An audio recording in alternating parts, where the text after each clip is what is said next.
और welcome to Nayab coaching centre. आज हम लोग देखेंगे कंप्लीट हिस्ट्री का टाइमलाइन, और ये भी एक वेब सीरीज़ के फॉर्म में। एक ऐसा वेब सीरीज़ जिसमें हर चीज़ है, इमोशन है, ड्रामा है, एक्शन भी है ना। तो कंप्लीट हिस्ट्री हम लोग एंशिएंट हिस्ट्री से लेके पूरा मॉडर्न हिस्ट्री तक का पूरा टाइमलाइन, या फिर ये भी बोल सकते हैं कि कॉर्नोलॉजी हम लोग देखेंगे। तो चलिए हम लोग शुरू करते हैं। तो कॉर्नोलॉजी या timeline of the Indian history. तो हम लोग इसको इंटरेस्टिंग बनाने के लिए आजकल जो ज़्यादा चला हुआ वेब सीरीज़ के फॉर्म में इसको समझने की कोशिश करेंगे हम लोग, ग्राफिक्स के हिसाब से। ग्राफिक्स का स्टोरी हम लोग, स्टोरी का जो ग्राफिक्स हम लोग देखेंगे। तो देखिए, अब कॉर्नोलॉजी या फिर टाइमलाइन ऑफ इंडियन हिस्ट्री, इसको हम लोग कितना हिस्सा में बांट सकते हैं। तो तीन तीन हिस्सा में बांट सकते हैं। जैसे हम लोग एंशिएंट हिस्ट्री, जिसको हम लोग सीजन 1 का नाम से समझ सकते हैं कि एंशिएंट हिस्ट्री को हम लोग किस नाम से देखेंगे, सीजन 1। मेडिएवल हिस्ट्री को हम लोग किस नाम से देखेंगे, सीजन 2। और हम लोग देखेंगे मॉडर्न हिस्ट्री को एज ए सीजन 3। तो इस तरह से हम लोग देखेंगे एंशिएंट हिस्ट्री, मेडिएवल हिस्ट्री और मॉडर्न एंशिएंट हिस्ट्री, सारा हम लोग सीजन 1, 2, 3 करके। तो सीजन 1 में भी कुछ एपिसोड आएंगे। जिस तरह हम लोग जो लोग वेब सीरीज देखते हैं वो जानते हैं कि सीजन 1, 2, 3 में अलग अलग सीजन में अलग अलग एपिसोड होता है। तो हम लोग देखेंगे सीजन 1 में कितना एपिसोड है, यानी कि चैप्टर। हम लोग हिस्ट्री में जो चैप्टर पढ़ते हैं उसको हम लोग क्या नाम से देखेंगे, एपिसोड का नाम से देखेंगे। तो सीजन 1 एंशिएंट हिस्ट्री, और हम लोग इसका देखेंगे कितना एपिसोड में इसको बांट सकते हैं, यानी कितना चैप्टर में इसको बांट सकते हैं। तो पहला एंशिएंट हिस्ट्री सीजन 1। सीजन 1 किसको नाम दे सकते हैं हम लोग, तो अर्लियर मैन, यानी कि जिसको हम लोग प्री हिस्ट्री का नाम से भी जाना जाता है। तो पेलियोलिथिक एज जो कहाँ से कहाँ तक है, 8000 से 9000 बीसी तक का इसका टाइम पीरियड है। बीसी घटता है और एडी बढ़ता है। और दूसरा हम लोग को मेसोलिथिक एज, न्योलिथिक एज। तो इस एपिसोड के शुरुआत में हम लोग देखेंगे कि अर्लियर मैन जो है, हम लोग को शुरू में जो इंसान थे वो क्या करते थे। इस एपिसोड में दिखाया गया है कि शुरू के इंसान जो थे अपने ज़िंदा रहने के लिए फूड गैदरिंग और हंटिंग करते थे, यानी शिकार करते थे, खाना जमा करते थे जंगल से, और एक बस्ती में नहीं रहते थे ना, इधर उधर घूमते रहते थे, जंगल था, फूड गैदरिंग करते थे। और ज़्यादा से ज़्यादा ये जो फूड गैदरिंग करने के लिए या फिर जानवर को जो शिकार करने के लिए, ये तीनों पीरियड में स्टोन का यूज़ किया जाता था। पेलियोलिथिक एज, मेसोलिथिक और न्योलिथिक एज में स्टोन का यूज़ किया जाता था। स्टोन का ज़्यादातर अपने हथियार किससे बनाते थे, स्टोन से, जिस वजह से इसका नाम दिया गया है स्टोन एज। स्टोन एज के नाम से भी जाना जाता है ये तीनों को। चैल्कोलिथिक एज में इंसान काश्तकारी करना सीख गया था थोड़ा बहुत, और स्टोन का यूज़ भी मेटल का यूज़ करना सीखा पहली बार। उसके बाद हम लोग एपिसोड 2, यानी कि हम लोग देखेंगे दूसरा एपिसोड का जैसे ही शुरुआत होगा तो इंसान थोड़ा सा बहुत कुछ सीख चुका है। ये हम लोग का 2600 बीसी से 1900 बीसी तक का पीरियड है। हड़प्पन सिविलाइजेशन एक बहुत ही अच्छा दिखे। ये जो हम लोग का मेसोलिथिक था, ये लोग तो उतना बसे हुए नहीं थे, कुछ नहीं जानते थे ज़्यादा कुछ, फूड गैदरिंग करके और आपका हंटिंग करके ही अपना ज़िंदगी गुजारते थे। पर यहाँ पे थोड़ा बहुत ये लोग काश्तकारी और जानवरों को पोसना सीख गया है ना, डोमेस्टिकेटेड एनिमल करने लगे। उसके बाद यहाँ पे जो है ये और आगे बढ़ा, जब इंसान थोड़े और तरक्की किए, तो उसके बाद हड़प्पन सिविलाइजेशन, मोहनजोदाड़ो, ये सब साइट खुदाई के जो दौरान मिला है।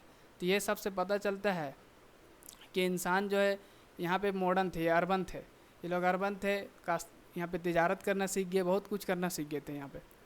यहाँ पे हम लोग का फेमस क्वेश्चन भी आता है कि लोथल से क्या मिला था, डॉक यार्ड मिला था, यानी कि ये लोग डॉक यार्ड ही बना चुके थे यहाँ तक। उसके बाद अगला एपिसोड जैसे ही शुरू होता है, हम लोग का आर्यंस लोग को दिखाया जाता है। आर्यन लोग कहाँ से आए थे, तो ये ओरिजिनल होम आइडेंटिटीज़, ये इसके ऊपर बहुत सारे स्कॉलर ने अलग अलग बात कहा है। कुछ ने कहा कि ये दूसरे जगह से आए थे, कुछ ने कहा ये सेंट्रल एशिया से आए थे, कहीं के अलग अलग जगह का नाम।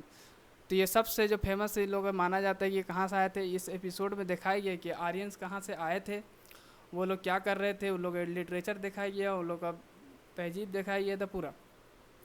तो ये फिर से हम लोग का एक बोला जाएगा कि ये एक अर्बन नहीं था, रूरल सेटलमेंट था। ये यहाँ पे हम लोग का एक तो ये पुराना था हम लोग का, ये हम लोग का अर्बन हो गया। फिर से एक बार क्या हो गया, हम लोग का ये रूरल एरिया में ये लोग रहते थे।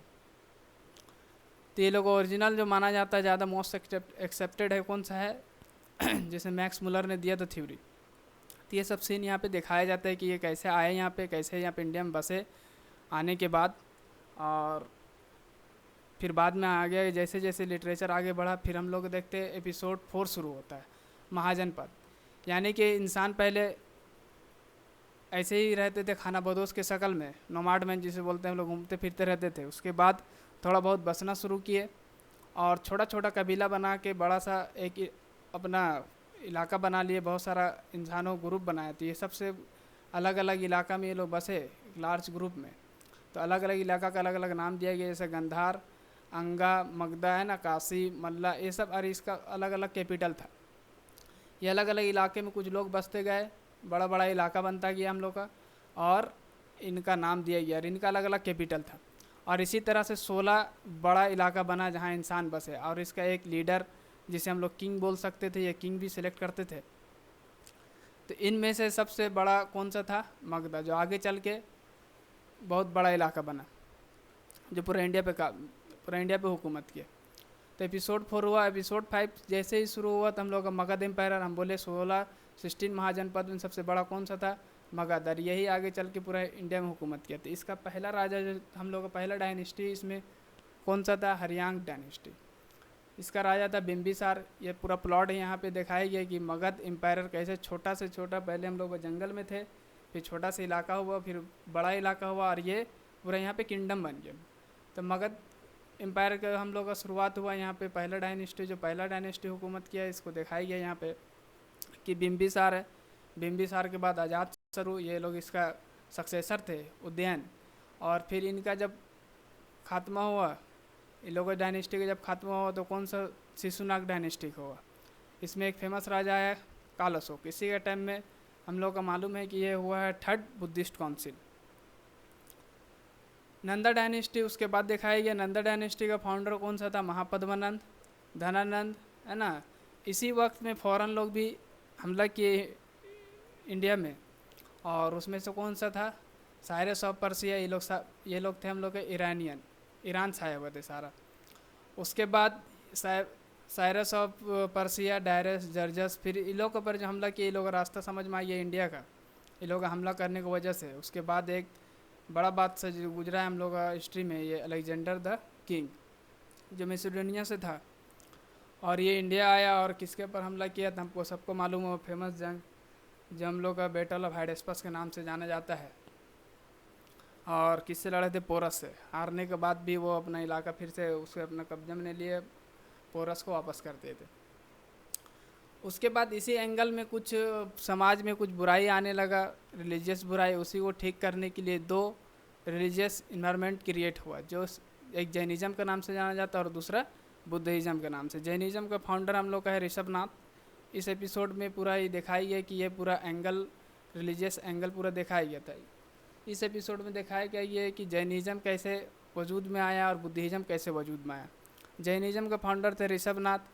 ये 24 तीर्थंकर थे। 24 तीर्थंकर में ऋषभनाथ पहले थे, और जैनिज़्म का जो फाउंडर थे ऋषभनाथ ही थे। और लास्ट जो हम लोग थे महावीर, है ना, वर्धमान महावीर, यही आप लोग का 24वां तीर्थंकर थे और लास्ट भी थे। इनके पूरा लाइफ दिखाया गया कि ये कैसे, कहाँ पैदा हुए थे, कब पैदा हुए थे, उसके बाद ये कैसे अपने घर छोड़ के गए, फिर इन्हें कैसे इनलाइटमेंट मिला, क्या क्या इसके वसूल थे, क्या प्रिंसिपल थे इनके जैनिज़्म के। ठीक उसी तरह से बुद्धिज़्म में भी, बुद्धिज़्म में गौतम बुद्ध पैदा कब हुए थे? 563। ये आपका जैन का हम लोग का महावीर का है कि 540 में पैदा हुए थे, 468 में BC में वो डेथ किए थे। और यहाँ पे हम लोग का है 563 ईस्वी से लेकर कितना चले थे? 483 BC। बुद्धिज़्म में किसको बोल रहे हैं? गौतम बुद्ध। गौतम बुद्ध इसके फाउंडर थे। तो मेनली यहाँ पे 2 को दिखाया गया है, जैनिज़्म में महावीर को और बुद्धिज़्म में गौतम बुद्ध को। पूरा का पूरा उनका लाइफ हिस्ट्री दिखाई है, कैसे वो इनलाइटमेंट पाए, फिर कैसे अपना प्रचार किए, किस भाषा में किए, कहाँ पे किए ज़्यादातर, और पूरा लाइफ हिस्ट्री से पूरा दिखाया गया। और इसके समाज में जो ही बुराई था उनको ख़त्म करने की इन लोगों ने कोशिश की। उसके बाद एपिसोड 7 शुरू होता है हम लोग का पास मौर्यन डायनेस्टी। देखिए सेंटर में कोई भी जब पावर होता है तो छोटा छोटा पावर बंटने के बाद फिर से एक जगह जमा हो जाता है पावर, कोई सेंट्रल पावर आता है। जिस तरह हम लोग देखे थे मगध एम्पायर से पहले 16 महाजनपद थे, तो उनको 16 महाजनपद में कौन कंट्रोल करके एक बनाया गया? मगध। तो मगध फिर से टूटा और छोटा छोटा एम्पायर बटा, और उसमें से फिर हम लोग का फिर से जब रियूनाइट हुआ तो कौन सा किया उस वक्त, मौर्यन एम्पायर।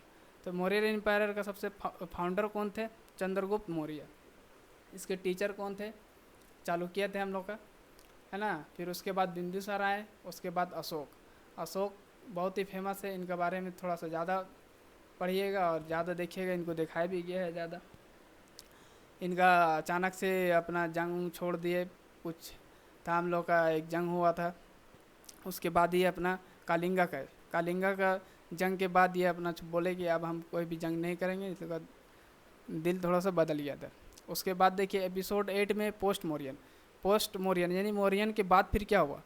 तो मौर्यन के बाद से फिर से भी छोटा छोटा इलाका बढ़ गया और छोटा छोटा डायनेस्टी आया। कौन कौन सा था उसमें से, तो आपका इंडो ग्रीक्स, साक्यास, पर्थियांस, कुशांस। और ये सब जो डायनेस्टी थे ये इंडिया का नहीं थे, इंडिया से बाहर के थे, पर इनका इम्पैक्ट इंडिया पे था, इसलिए इस एपिसोड में इन सबको दिखाया गया। और हम लोग इंडिया कौन कौन सा था, सुंगा डायनेस्टी, कानवा डायनेस्टी, सतवाहना डायनेस्टी, ये इंडियन डायनेस्टी थे। तो ये छोटे छोटे डायनेस्टी थे जो मौर्यन के बाद थे। तो इसका अगले एपिसोड में क्या होगा देखते हैं हम लोग।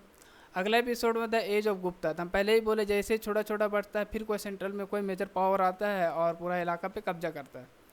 तो एपिसोड 9 में हम लोग एज ऑफ गुप्ता रूलर आए, गुप्ता डायनेस्टी। इसके फाउंडर कौन थे, चंद्रगुप्त मौर्य, समुद्रगुप्त थे, चंद्रगुप्त द्वयम थे, कुमार गुप्ता थे। इनका पीरियड दिया हुआ, आप कॉपी में अगर इसको नोट कर सकते हैं तो नोट कीजिए और इसको पूरा टाइमलाइन को पूरा याद कीजिए। कभी कभी क्या होता है कुछ ऐसा सवाल दे देता है, सिर्फ अगर पीरियड याद रहे तो क्वेश्चन हल हो जाता है ना, तो इसको याद रखें। तो इस एपिसोड में पूरा गुप्ता डायनेस्टी को पूरा दिखाया गया है कि किस तरह से ये लोग पावर में आए, कैसे कैसे इनका एडमिनिस्ट्रेशन था, पूरा दिखाया गया है यहाँ पे। देखिए यहाँ पूरा डिटेल में हम बता नहीं रहे, डिटेल में एक एक चैप्टर में 1 घंटा 2 घंटा लगेगा, तो बस हम अब टाइम लाइन ही समझा रहे कि टाइम लाइन कैसे किस तरह से इंडियन हिस्ट्री आगे बढ़ा है। तो एपिसोड 10 में क्या दिखाया गया, फिर गुप्ता के बाद फिर से छोटा छोटा डायनेस्टी आया, वर्धमान डायनेस्टी, जिसे हम लोग पुष्पभूति डायनेस्टी बोलते हैं। इसमें जो असल राजा थे, जो मेन राजा थे, उसमें कौन थे, हर्षवर्धन, 606 से 647। और भी बहुत सारे डायनेस्टी छोटे छोटे बटे हुए थे, जैसे पल्लाज हो गया, सेनाज और बंगाल, हौसल्स, राष्ट्रकूटाज, चालुक्याज, यदवास, चोलास, है ना, पांड्या, इस तरह का और भी बहुत सारे छोटा छोटा डायनेस्टी थे। तो इन्हीं डायनेस्टी को दिखाते हुए यहाँ पे ये एंशिएंट हिस्ट्री का जो आपका सीजन था, सीजन 1 भी जिसे हम लोग सीजन 1 नाम दिए इसको। सीजन 1 का क्या होता है, यहाँ पे एंडिंग होता है, और उसके बाद अगला सीजन में हम लोग चले जाते हैं। तो अगला सीजन कौन सा है, सीजन 2, जिसको हम लोग मेडिएवल हिस्ट्री बोलते हैं। इसमें एपिसोड 1 में जैसे ही हम लोग देखते हैं, पहला ही सीन आता है किसका, राजपूत को दिखाया गया। तो राजपूत 4 हिस्सा में बटे हुए थे उस वक्त, कौन कौन से, Chauhans of eastern Rajasthan, Pratiharas of the south Rajasthan, Chalukyas और Solankis of the Kathiawar and Parmar of the Malwas. तो चौहान, पृथ्वीराज चौहान हमको मालूम है, इसमें इसके बाद फेमस बैटल किए थे, बैटल ऑफ तराइन, किसके साथ। तो देखिए इसका अगला एपिसोड में इसको दिखाया गया। अगला एपिसोड में क्या दिखाया गया कि अरब कन्क्विस्ट ऑफ सिंध को अरब लोग जो थे, अरबियन लोग, वो लोग किस तरह से सिंध को अपने कब्जा में किए थे। तो इनमें सबसे पहले कौन था, तुर्क लोग ही हमला किए थे सबसे पहले इंडिया में। उसमें कौन थे, मोहम्मद गजनवी, ये 17 बार इंडिया में हमला किए थे। और सबसे बड़ा जो आता है इनका सोमनाथ का हमला, है ना, जो फेमस है और ज़्यादातर एग्जाम में पूछा जाता है। उसके बाद महमूद गौरी हम लोग का जो है ये पृथ्वीराज चौहान, है ना, चौहान डायनेस्टी से 2 जंग लड़े थे, तराइन का पहला जंग और तराइन का दूसरा जंग। पहला में तो इनको हार मिला था, जो 1100 कुछ ईस्वी था, 1191 और 1192 ईस्वी, ये 2 जंग हुआ था। पहला में मोहम्मद गौरी को हार हुआ था, दूसरा में जीत गए थे। मगर ये हुकूमत यहाँ पे नहीं की, ये छोड़ के चला गया अपने गुलाम को, यानी अपने सेनापति या कुछ भी होंगे इनका नौकर। तो फिर यहाँ पे एपिसोड 3 में दिल्ली सल्तनत का बुनियाद पड़ता है, जो बोले तो मोहम्मद गौरी छोड़े गए थे अपने सिपसलार जिस कुतुबुद्दीन ऐबक, जिसने बुनियाद डाली किसकी, इलबारी डायनेस्टी या फिर सलेब डायनेस्टी। गुलाम वंश के नाम से जाना जाता है इसे, इसलिए जाना जाता है कि ज़्यादातर इसके जो राजा थे वो कौन थे, ज़्यादातर इनका जो सुल्तान थे वो गुलाम थे, इसलिए इनको गुलाम वंश के नाम से भी जाना जाता है। इनमें कौन थे? रजिया सुल्तान। अब ये बहुत फेमस क्वेश्चन इससे पूछा जाता है कि पहला लेडी कौन थी जो इंडिया पे हुकूमत की है? पहला हुक्मराज ओमन हुक्मरा कौन थी, है ना? फीमेल हुक्मरा तो कौन थी? रजिया सुल्तान। ये बहुत फेमस क्वेश्चन है। उसके बाद गयासुद्दीन बलबन, यहाँ पे लोग खात्मा होता है। और भी कुछ राजा, छोटे छोटे राजा थे, वो मेंशन दिखाए गए इस एपिसोड में, मगर हम लोग को इम्पोर्टेंट, हम लोग अगर पूरा सबको डिस्कस करेंगे तो वीडियो बहुत लंबा हो जाएगा। उसके बाद कौन सा डायनेस्टी आया? उसके बाद खिलजी डायनेस्टी आया। खिलजी डायनेस्टी कहाँ से कहाँ तक चला? 1290 से 1320। यहाँ पे दिखाया गया जलालुद्दीन खिलजी, जो 1290 से 1296 तक रहे। फिर उसके बाद अलाउद्दीन खिलजी। उसी तरह से बहुत सारा और भी छोटा छोटा राजा है, मगर उनका कोई ज़्यादा अहमियत है ना। तो ज़्यादातर फोकस किया गया इस डायनेस्टी में जलालुद्दीन खिलजी का अच्छा खासा अहमियत है, और अलाउद्दीन खिलजी का। उसके बाद इनके बाद आए तुगलक डायनेस्टी। तुगलक डायनेस्टी 1320 से 1325। इनमें जो फेमस जो असल राजा थे, जो ज़्यादा जिनका ऊपर फोकस किया गया है, गयासुद्दीन तुगलक, मोहम्मद बिन तुगलक और फिरोज शाह तुगलक। उसके बाद आया सैयद डायनेस्टी। सैयद डायनेस्टी 1414 से लेके 1451 तक। इनका जो फाउंडर था वो खिज्र खान था, है ना। उसके बाद एक ही राजा, इसमें उतना इंपॉर्टेंट नहीं ज़्यादा कुछ। लोधी डायनेस्टी। लोधी डायनेस्टी का फाउंडर थे बहलोल लोधी और सिकंदर लोधी और इब्राहिम लोधी। इब्राहिम लोधी से ही पानीपत का पहला जंग हुआ था बाबर का, तो उसको हम लोग देखेंगे अगला एपिसोड में। तो देखिए, ये पूरा दिल्ली सल्तनत का एक ट्रिक्स है जो एक सर बताए थे हमको, अभी थोड़ा बहुत याद है उसका, पर हिंदी में। गुल खिले तो सांस लो, है ना। जी से हो गया आपका गुलाम वंश, के से हो गया खिलजी, टी से हो गया तुगलक, एस से हो गया आपका सैयद डायनेस्टी, एल से हो गया लोधी डायनेस्टी। तो आप ऐसे भी इसको याद रख सकते हैं अगर कभी भूल जाए तो, है ना। चलिए हम लोग आगे बढ़ते हैं। अगला देखते हैं एपिसोड 4 में प्रोविंशियल किंगडम, है ना। छोटा छोटा किंगडम फिर से बटा हम लोग का।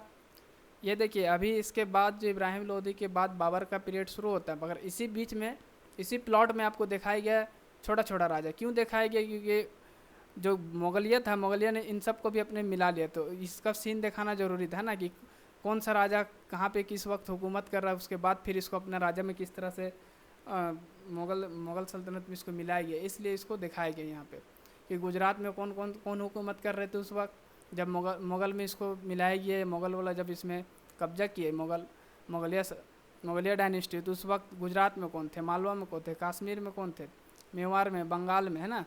और यहीं पे आता है विजयनगर किंगडम। विजयनगर किंगडम 4 हिस्सा में बटा हुआ था। संगमा एज, सुलुबा एज, तुलुबा एज एंड अड़ीबेडूस। तो देखिए, ये सब थे। ये सब भी किससे लास्ट में देखते हैं मुग़ल में ही जाके मिल जाता, तो इसलिए सबको दिखाया गया है कि फिर इसमें से कैसे कैसे मुग़ल ने इनको कब्जा किया। और उसी बीच एक आता है हम लोग का पास बहमानी किंगडम। इसने भी दिखाया ये कौन सा राजा थे और किस तरह से मैं आया। फिर से बताता हूँ कि इसको ये सब को डिटेल में पढ़ने के लिए थोड़ा सा वक्त लगेगा ना। आज हम लोग डिटेल में नहीं पढ़ रहे, सिर्फ देख रहे कि इंडियन हिस्ट्री का टाइमलाइन क्या है, वो भी किस तरह से एपिसोड करके। आप चैप्टर कोई भी चीज़ को इंटरेस्टिंग बना के देखिएगा या फिर पढ़िएगा तो इंटरेस्ट आएगा, वरना ये सब पढ़ने में थोड़ा सा आपको हो सकता है बोरिंग लगे। और टाइमलाइन मालूम रहने से आपको मालूम होता है कि किसको कब पढ़ना है, कैसे पढ़ना है, पूरा सिलेबस आपका कवर हो जाएगा। और इसको सीक्वेंस से ही पढ़ें, जब भी पढ़ें सीक्वेंस से पढ़ें, आपको जल्दी याद होगा। उसके बाद एपिसोड 5 में देखा ही है कुछ रिलीजियस एंगल, रिलीजियस मूवमेंट, जिसमें सूफी संत है और भक्ति मूवमेंट है। तो इसमें आपको वही सब दिखाएगा, आपका ख्वाजा मोहिउद्दीन चिश्ती, यानी कि जो सिलसिला चला, कदरिया सिलसिला, चिश्तिया सिलसिला, ये सब। और ये भक्ति मूवमेंट में आपको दिखाया गया है कि कबीर, है ना, रामादेव और बहुत सारा जो है आपका इस यहाँ पे ये सिखिज़म को भी दिखाया गया। 9 गुरु हम लोग का जो सिखिज़म का जो हम लोग का पास है, गुरु नानक, ये सब पूरा इस एपिसोड में पूरा रिलीजियस दिखाया गया कि ये इनका इम्पैक्ट क्या था पूरा हिस्ट्री में। और उस वक्त के जो भी लोग थे, जो भी महाराजा राजा जो भी थे, किंग थे, उनके ऊपर इन सब का क्या इम्पैक्ट था, वो पूरा इस यहाँ पे दिखाया गया इस एपिसोड में। उसके बाद देखिए एपिसोड 6, अब जो मुग़ल हम लोग का जो था, हम लोग का मुग़ल अब शुरू होता है यहाँ से। तो बाबर 526 से 530, मालूम है ये अभी इब्राहिम लोधी को शिकस्त दे के ये हुकूमत अपना कायम किए थे। उसके बाद हुमायूं को 1530 से 40, इसी बीच में एक आता है शेर शाह, है ना। देखिए यहाँ पे शेर शाह सूरी या अफ़गान एम्पायर, ये 1540 से 1555 तक है। तो ये देखिए यहाँ 40 से 55 यानी कि इस पीरियड में यहाँ पे जो हुकूमत किए थे शेरशाह इसको हराए थे यहाँ पे, और उसके बाद ये भाग गए थे इंडिया छोड़ के हुमायूं। और उस दौरान कौन हुकूमत कर रहे थे? शेरशाह। तो शेरशाह को हराए नहीं थे, ये खुद एक जंग में एक दूसरा के ऊपर हमला किए थे, तो एक खुद ही कुछ हादसा हुआ तो उसकी वजह से उसी मरे थे, इनको कोई मारा नहीं था। तो फिर से हुमायूं आए 1555 में, और उसके बाद कुछ ही दिन के बाद इनका इंतकाल हो गया। उसके बाद अकबर, ये पूरा सीक्वेंस है पूरा मुगलिया का, है ना, तो इसको भी आप देख लीजिएगा। इसे पूरा दिखाए अकबर, जहांगीर, औरंगजेब से, और उसके बाद ये पूरा तो शेरशाह आपका इसी पीरियड का है, हुमायूं के बीच का ही है। उसके बाद मुग़ल के बाद जो सीन शुरू हुआ है आपका एपिसोड 7 में, शिवाजी को दिखाया गया है। यानी कि मराठा जो पावर था हम लोग का इंडिया में, मराठा पावर बहुत ही पावरफुल थे ये।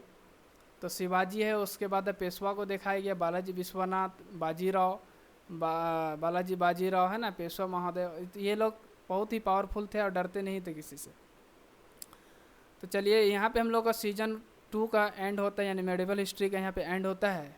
और हम लोग देखेंगे कि अब सीजन 3 यानी कि हम लोग का मॉडर्न हिस्ट्री में क्या क्या दिखाया गया।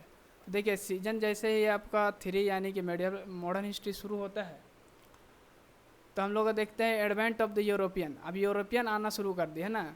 देखिए जहांगीर मुग़ल दरबार में ही जहांगीर के टाइम में आए थे कुछ जेम्स प्रिंसेप ने कुछ थे, नाम याद नहीं हमको भी, तो आए थे उसके दरबार में, उसी वक्त परमिशन लेने के लिए आए थे तिजारत के लिए। उनके बाद ये जो पहला पुर्तगीज थे वास्को डी गामा, है ना, 1400 कुछ ईस्वी है, तो आए थे। उसके बाद इससे ही उन लोगों ने रास्ता देख लिया इंडिया का। उसके बाद यहाँ से पहले पुर्तगीज आए, फिर डच आए, फिर इंग्लिश आए, फिर डैनिश, फिर फ्रेंच, और लास्ट में कौन बची? ईस्ट इंडिया कंपनी, जो इंग्लिश जिसका नाम से हम लोग जाना जाता है ना। तो देखिए आप यहाँ पे दिखाए गए कैसे कैसे कौन कौन आए, और यहाँ पे दिखाए गए कि पूरा ये फिर लास्ट में कौन बचे? सिर्फ इंग्लिश बचे हम लोग का, बाकी सबको ये लोग कुछ बचे हुए थे। और इस एपिसोड में ये भी दिखाया गया कि ये लोग अपना ट्रेड सेंटर कहाँ कहाँ बनाए थे, इनका गवर्नर कौन था, ये किस तरह से पावर में आए इंडिया में। एपिसोड 2 में इंडिपेंडेंस स्टेट, तो ये सब स्टेट जो थे इंडिपेंडेंस थे अंग्रेज लोग को, या फिर जो ये जो अपना कॉलोनी बना रहे थे उन लोगों का पावर में ये नहीं थे, हैदराबाद, अवध, मैसूर और बंगाल। फिर बाद में ये भी उनके पावर में आ चुका था, उनके पावर के अंडर में चला गया था। तो यहाँ पे इसको दिखाने का यह मतलब था, फिर से उसी तरह से हम लोग बताए थे कि अंग्रेज लोग जब इसको अपने कब्जा में लिए सब इलाका, तो ये उस वक्त किनके हाथ में था, ये सब यहाँ पे दिखाई गया इस प्लॉट में। देखिए किसी भी चीज़ को अगर दिखाना हो तो थोड़ा सा बैकग्राउंड दिखाया जाता है, उसके बाद उसको फिर जैसे आपको हीरो आया विलन आया, तो कोई भी मूवी में क्या होता है, पहले विलन को दिखाया जाता है कोई क्या कर रहा, फिर हीरो को दिखाया जाता है क्या कर रहा, उसके बाद दोनों का टकराव होता है। तो उसी तरीके से यहाँ पे दिखाया कि यहाँ पे अंग्रेज लोग कैसे आए, पुर्तगीज, डच, इंग्लिश। उसके बाद दिखाए उसी वक्त दिखाया कि उस वक्त हैदराबाद में कौन कब्जा कर रहे थे, कौन हुकूमत कर रहे थे, अवध में, मैसूर में और बंगाल में। उसके बाद ये लोग क्या करेंगे, इसको अपने कब्जा में ले लेंगे।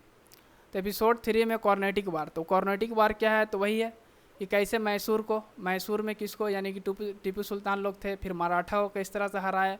एंग्लो का मतलब वही हुआ इंग्लिश, और मैसूर का मतलब मैसूर। तो एंग्लो मैसूर वार यानी कि अंग्रेज लोग जो है मैसूर लोग से जंग किए और फाइनली अपना इलाका मिला लिए। उसी तरह से मराठा से किए, उसी तरह से सिख से भी, बर्मीज से, अफगान से, ना, ये सब से अंग्रेज लोग वार किए और अपने इलाका में सब जो जिसे वार करते गए, अपने इलाका में मिलाते गए। उसके बाद जब पूरा इंडिया में जब इन लोगों का हुकूमत हो गया, तब एक रिवॉल्ट हुआ, कुछ लोग अपना बगावत किए, तब 1857 का बगावत हुआ। तो इसका काउस इस एपिसोड में 1857 बगावत का पूरा काउस दिखाया गया। तो ये भी टॉपिक थोड़ा बड़ा टॉपिक है, और यहाँ पे हम सिर्फ शॉर्ट में बता देंगे। काउस ऑफ रिवॉल्ट, यहाँ पे काउस बताया गया कि रिवॉल्ट का काउस क्या था, फिर इस रिवॉल्ट को दबाया कैसे गया, अंग्रेज़ों ने कैसे दबाया इसको, अलग अलग इलाका में जो रिवॉल्ट हो रहे थे उसको, फिर इसको काउस बिहाइंड द फेलियर, ये फेल क्यों हो गया था ये रिवॉल्ट, वो पूरा दिखाया गया। इसमें पूरा आपका सीन इसी का दिखाया गया कि ये रिवॉल्ट क्यों हुआ था, फिर इसको कैसे दबाया गया, फिर इसको किस तरह से ये फेल हुआ, फेल होने का वजह क्या है। फिर इसके बाद थोड़ा सा आगे बढ़ते हैं हम लोग, तो हम लोग का प्लॉट थोड़ा आगे बढ़ता है। और सीजन 5 ब्रिटिश एडमिनिस्ट्रेशन, ये लोग जो अपना कब्जा कर रहे थे, तो ये लोग अब कुछ रूल से हुकूमत करेंगे, ये लोग हुकूमत करना था। तो सबसे पहले गवर्नर जनरल ऑफ बंगाल बनाए, जो 1772 से 1728 तक चला। तो ये सिर्फ बंगाल तक थे, ये बंगाल तक थे। उसके बाद गवर्नर जनरल ऑफ इंडिया पूरे इंडिया पे हुए, फिर वाइस राय ऑफ इंडिया। और इसी पीरियड, इसी दौरान में जो है ये लोग शुरू में आए थे कि हम लोग तिजारत करेंगे, यानी कि ईस्ट इंडिया कंपनी का नाम से। शुरू में ये बिजनेस के नाम से आए थे। उसके बाद इस पीरियड में क्या हुआ कि ये लोग डायरेक्ट हुकूमत करना शुरू कर दिए कि भाई आप कंपनी के थ्रू हुकूमत नहीं करेंगे, आप डायरेक्ट जो इंग्लैंड का क्वीन थी या फिर जो भी किंग था वो क्या बोला, अब डायरेक्ट ही हुकूमत हम करेंगे इंडिया के ऊपर, कंपनी को हटा के। एपिसोड 6 में क्या दिखाया, cultural and social and cultural uprising. Brahmo Samaj, Arya समाज, रामकृष्ण धर्म, ये सब जो हम लोग दिखाई है कि ये सब समाज लोग क्या कर रहे थे, सेवा कर रहे थे। और जो हम लोग का पास जो बुलवतनी है या फिर ये लोग आज़ादी के राह में भी बहुत सारे ये लोग काम किए और ये लोग सामाजिक काम भी करते थे। तो इस तरह का बहुत सारा इस एपिसोड में बहुत सारा दिखाई गया इस तरह का समाज, जैसे ब्रह्मो समाज, आर्य समाज, और भी बहुत सारा है ना आपका। जैसे आपको ये हो गया, इनिवेसेंट भी बनाए थे कुछ, बेबेंड्रेजियो ही बनाए थे कुछ, बहुत सारा इस तरह का ऑर्गेनाइजेशन बना हुआ। उसके बाद ये हम लोग ख़त्म हुआ, इसका भी इम्पैक्ट था हम लोग के पास समाज में, इंडियन में। उसके बाद एपिसोड 7 में शुरू होता हम लोग Indian national movement, Indian national Congress. ये सबसे बड़ा हम लोग का जो था, हम लोग का आज़ादी में ये बहुत बड़ा रोल है इनका। ये इंडियन नेशनल कांग्रेस, इस ऑर्गेनाइजेशन का बहुत ही ज़्यादा अहमियत है, क्योंकि उस वक्त जो पढ़े लिखे थे, जितने भी इंटेलेक्चुअल पर्सन थे, सबको एक प्लेटफॉर्म में लाने का काम किया था इंडियन नेशनल कांग्रेस ने। गांधी जी भी इससे जुड़े हुए थे, सुभाष चंद्र बोस भी जुड़े हुए थे, बहुत सारे जो लीडर थे हम लोग पॉलिटिकल लीडर उस वक्त के जो फ्रीडम फाइटर थे वो जुड़े हुए थे, है ना। तो बहुत सारा मूवमेंट हुआ, जैसे पार्टीशन ऑफ बंगाल अंग्रेज़ों ने किया तो उसके खिलाफ एंटी पार्टीशन चला, गदर पार्टी बना, होम रूल मूवमेंट। तो एक दो नहीं है, बहुत सारा इस तरह का चला हम लोग का, मोहम्मद अली जिन्ना और भी बहुत सारा, गांधी इरविन पैक्ट, इस तरह से चलता ही है। और फाइनली हम लोग ये जो जितना भी स्ट्रगल हुआ, नेशनल मूवमेंट चला, उसी के बदौलत हम लोग को जो आज़ादी मिला। इसी में है आपका गांधी पीरियड, पूरा गांधी को दिखाया गया यहाँ से कि गांधी ने क्या क्या किया था। पूरा जितना भी ऑर्गेनाइजेशन था, नॉन कॉपरेशन मूवमेंट या फिर है ना सॉल्ट सत्याग्रह जो है हम लोग का नमक बनाया, और सिविल डिसओबीडिएंट मूवमेंट भी चला। इस पीरियड में पूरा मूवमेंट ही दिखाया है कि पूरा आज़ादी तक जितना मूवमेंट चला है। तो उसके बाद जब मूवमेंट चला आज़ादी तक, तब क्या देखा गया, एपिसोड 8 फाइनल एपिसोड है। इसमें इंडिया को इतना मूवमेंट चलने के बाद, बहुत सारा कुर्बानी देने के बाद, फ्रीडम फाइटर बहुत सारा शहीद भी हुए, जैसे सुभाष चंद्र बोस, है ना, और भी बहुत, सुखदेव सिंह, बहुत सारा शहीद भी हुए और बहुत सारा आपका कामयाब भी हुए। तो बहुत स्ट्रगल करने के बाद हम लोग को आज़ादी मिला। अब फाइनल एपिसोड में हम लोग को दिखाया गया कि किस तरह से आज़ादी मिला। एक इंडियन इंडिपेंडेंस एक्ट पास किए गए जिसके थ्रू इंडिया को आज़ादी मिला। उसके बाद इंडियन अपना कॉन्स्टिट्यूशन असेंबली बनाया, उसमें कुछ मेंबर थे, इन लोगों ने इंडियन कॉन्स्टिट्यूशन बनाया। और फाइनली 15 अगस्त तो 1947 को हम लोग को आज़ादी मिला और कॉन्स्टिट्यूशन को हम लोग को बना के फिर इंडियन कॉन्स्टिट्यूशन को लागू किया गया, है ना। तो देखिए ये हम लोग का था पूरा इंडियन हिस्ट्री, पूरा टाइम लाइन या क्रोनोलॉजी आप बोल सकते हैं। तो उम्मीद करता हूँ आप लोग को समझ में आया होगा आज पूरा का पूरा हिस्ट्री का टाइम लाइन। तो इसको अगर एक बार नहीं देखे तो 2 बार देखिए, एक बार 3 बार देखिए, इसको पूरा याद हो जाएगा, पूरा कंप्लीट वीडियो देखिए। तो उम्मीद करते हैं आप लोगों को अच्छा लगा होगा आज का ये वीडियो और आप लोग एंजॉय किए होंगे। तो इस तरह का वैल्यूएबल वीडियो देखने के लिए चैनल को सब्सक्राइब करें और अच्छा लगता है तो शेयर भी करें, लाइक करें, अपने दोस्तों से शेयर करें। और आने वाला टाइम में बहुत ही जल्द हम लाएंगे आपका मैथ पूरा कंप्लीट आएगा, पूरा जीरो से लेके प्लस माइनस से शुरू करके पूरा एडवांस तक, यानी कि जिसको एकदम जीरो मैथ है, जिसको एकदम मैथ नहीं आता, तो प्लस माइनस इस तरह का माइनस होगा, इस तरह से वीडियो एकदम शुरू करेंगे हम लोग। प्लस माइनस, एडिशन, सब्सट्रैक्शन, ये सब से शुरू करके हम लोग पूरा एडवांस तक जाएंगे, कोई भी एग्ज़ाम निकालने तक का हम लोग पढ़ेंगे मैथ। उसी तरह से रीजनिंग भी शुरू करेंगे हम लोग, बहुत जल्द शुरू करेंगे। तो ये सब वीडियो आने के लिए आप चैनल को सब्सक्राइब कर ले ताकि आने वाले चैनल का आपको नोटिफिकेशन, और बेल आइकन जरूर दबाएं ताकि आपको नोटिफिकेशन जब भी वीडियो अपलोड करो तो आपको नोटिफिकेशन मिलता रहे। तब तक पढ़ते रहिए और मज़े में रहिए। चलिए फिर मिलते हैं अगले वीडियो में, बाय।